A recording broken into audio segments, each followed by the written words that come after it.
Hello বন্ধুরা, আসসালামু আলাইকুম।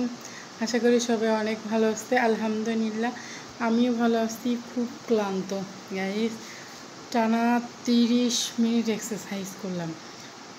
এমন ফ্যাট হয়ে গেছি বলার বাইরে। তো 2 বছর হলো নিজের চেহারার দিকে তাকাই না, কোনো ডায়েট নাই, ফ্যাট নাই। তো ভাবতেছি আজকে থেকে ডায়েট শুরু করব। তো 30 মিনিট এক্সারসাইজ করলাম ল্যাপটপ দেখে দেখে। তো শুধু এক্সারসাইজ করলে হবে, খাওয়ার রুটিনটাও তো চেঞ্জ করতে হবে।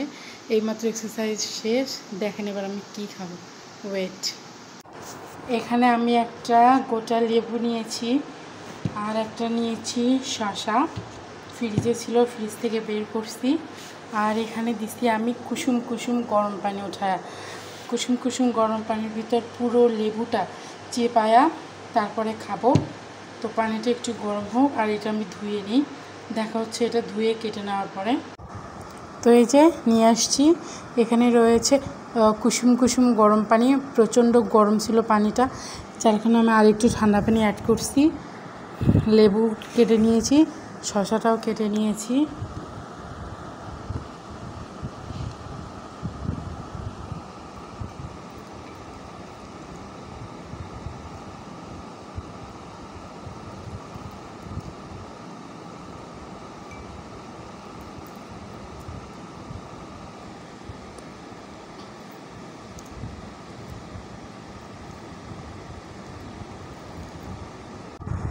তো এই যে গাইস, ভিডিওটা একটু অফ করে আমি সম্পূর্ণ লেবুটা চিপে নিয়েছি। দেখেন সম্পূর্ণ লেবুগুলো কিন্তু আমি চিপে নিয়েছি। এবার খাওয়ার পালা।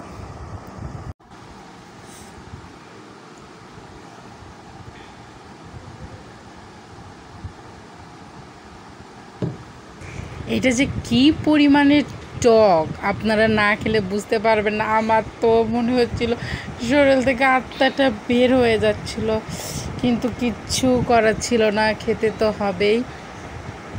হয়তো আমি নতুন নতুন খাচ্ছি, এই জন্য আমার এরকম লাগতেছে। যারা খায় তাদের অভ্যাসে পরিণত হয়েছে। খালি পেটের লেবু পানি খাওয়া ভালো। আর এখানে শসাটা মোটেও ভালো ছিল না। শসাটা ফ্রিজে রেখে রেখে কচি থেকে বুড়া হয়ে গিয়েছে। তবুও কিচ্ছু করা নাই, আমি শসাটা পুরো খাবো না। হয়তো বা এক পিস খেয়েছিলাম, তবুও অনেক কষ্টে, কিন্তু আমাকে লেবু পানিটা শেষ করতেই হবে। আমি খাচ্ছিলাম আর আল্লাহকে ডাকতেছিলাম যে শেষ হয় না কেন, শেষ হয় না কেন। এত খাচ্ছিলাম আর গ্লাসের দিকে তাকাচ্ছিলাম, কিন্তু গ্লাস দেখতেছিলাম যে ভরাই রয়েছে।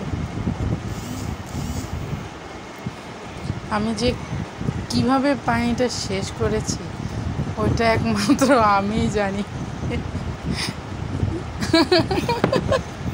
ভিডিওটা আমার এখনো দেখলে হাসি পাচ্ছে।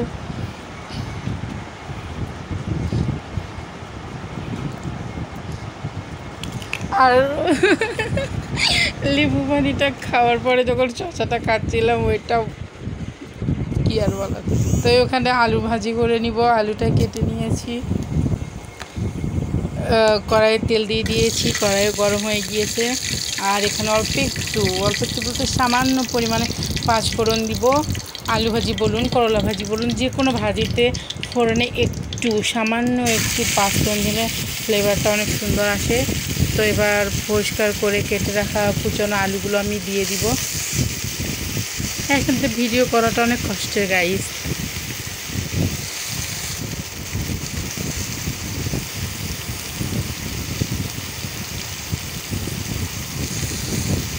শালুক ফুলে লাগবো রাইতে, শালুক ফোটেল রাইতে, শালুক ফোটে। এবার আমি এটা সুন্দর করে নেড়ে চুড়ে নিব। আলু ভাজি আমার অনেক পছন্দের একটা খাবার। যে কোনো ভাজি শরীরের পক্ষে অনেক খারাপ, বাট ভাজিটাই আমার পছন্দের। তো এখানে কাঁচা পাকা 4-5টা মরিচ মাঝখান দিয়ে, 4-5টার একটু বেশিই আছে, মাঝখান দিয়ে চিড়ে আমি দিয়ে দিলাম। আলু ভাজিতে বেশি কিছু লাগে না, পেঁয়াজ মরিচ আর লবণ হলুদ, এটাই না। ভাজিতে অত বেশি কিছু লাগে না, ময় মশলা, সিম্পলভাবে ভাজি করলে স্বাদ লাগে। আর আমি এখানে কুচনো রসুন দিব। রসুনটা এই কারণেই দেওয়া, যখন দাঁতের নিচে পড়বে রসুনটা খেতে সেই একটা ফ্লেভার আসবে। তো এখানে পরিমাণ মতো লবণ হলুদ দুইটাই অ্যাড করে দিলাম।